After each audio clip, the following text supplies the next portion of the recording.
to thank everyone for coming to Ticket Summit and our press conference here today, this Thursday. My name is Allison Reitz. I'm the publisher for TicketNews. Yeah, hi, my name is Richard Kastelein. I'm the publisher for EU TicketNews in the Netherlands. We have an exciting announcement to make today about a new relationship that will be forged between our two websites.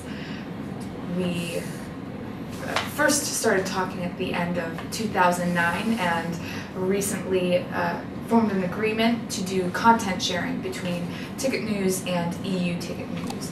So forge a partnership between the North American and European ticketing markets and news related to them. Yeah, I think it's a great opportunity to share news on a global level. Rather than TicketNews taking the burden of being the only publication globally that really deals with the issues in the secondary ticket industry, we felt that there was space and room in Europe for a similar type of publication.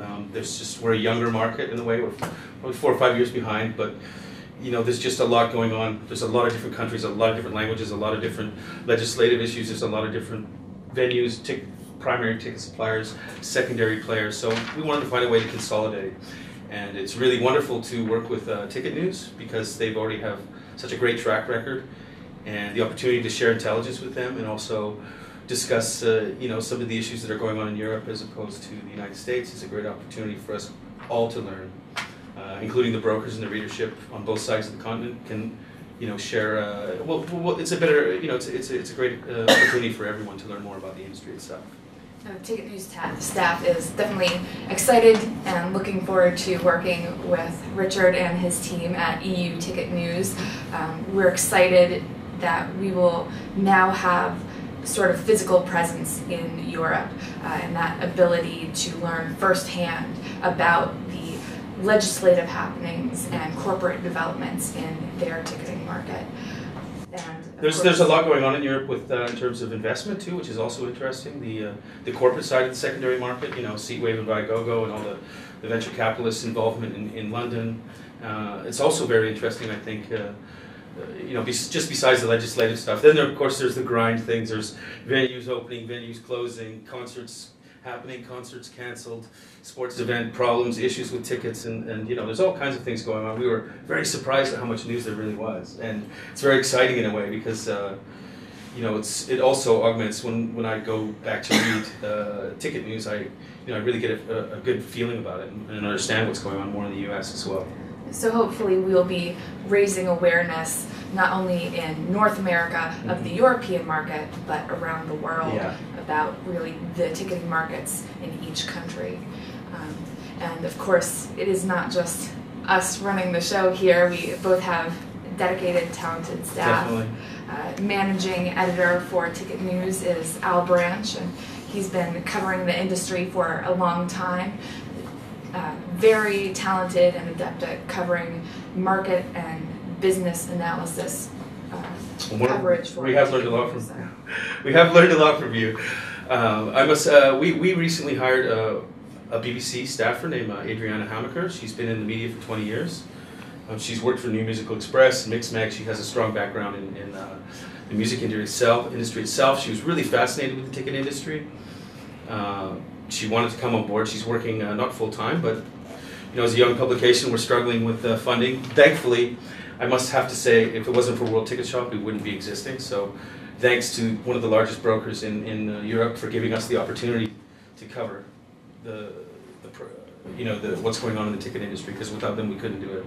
So we have Adriana, who's really excited. She's also learning a lot. We're all learning. It's all really fresh turf for us. So she's doing a lot of research. We're reading a lot of reports, a lot of legislative stuff, really trying to come to grips with what's going on. There's a lot of different countries, like there's a lot of different states in the U.S.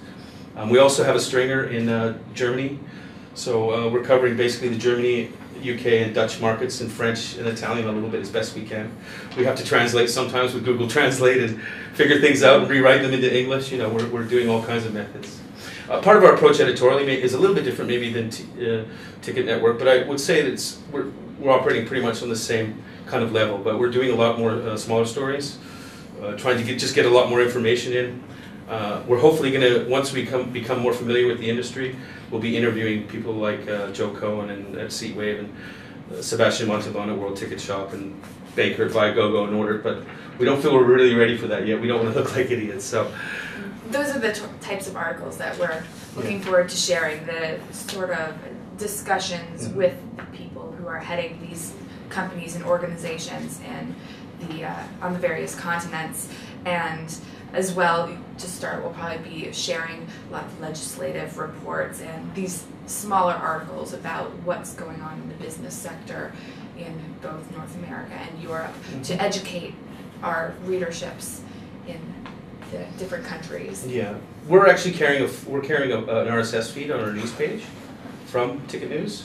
So there's always 10 articles through your RSS feed appearing, on our news site. So that's great. We're happy to have it there. What's going on in the U.S. and then we have what's going on in Europe. So it really works well. They bounce out to your site when anything of interest comes through that.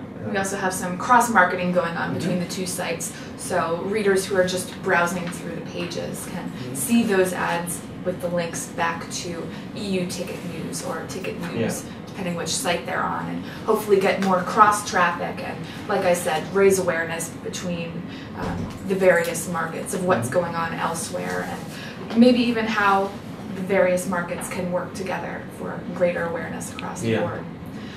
It's a very altruistic mission, really. That's the way we see it. We're happy to be to take that role, and we've been fortunate once again with World Ticket Shop to not lean us on us too strongly as simply a tool for selling tickets. That's not what it's about. It really is content sharing in the true sense of the word. We're sharing the content and the ideas, and hopefully. Well, we need to stop things in Europe. We need to control it. If legislation goes through in Holland, it could snowball to the rest of Europe.